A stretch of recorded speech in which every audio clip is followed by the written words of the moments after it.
শরীফ উসমান বিন হাদি নিজেই এক বিপ্লবের সেনাপতি, তাকেও ওই আধিপত্যবাদের গোলামরাই তাকে খুন করেছে।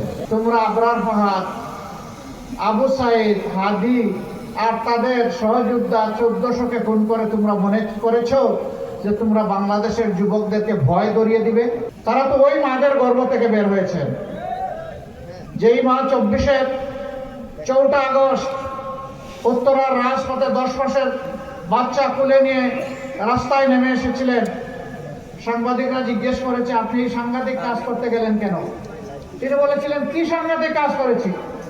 বললেন যে এই 10 মাসের অবুঝ সন্তান বুকে নিয়ে আপনি এখানে আসছেন, তো কি হয়েছে?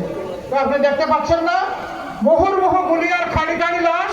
যদি গুলি এসে আপনাকে আপনার সন্তানকে পুরোপুর করে দেয়, তো আলহামদুলিল্লাহ, আমিও শহীদের কাতারে, আমার সন্তানও শহীদের কাতারে মিশে যাব।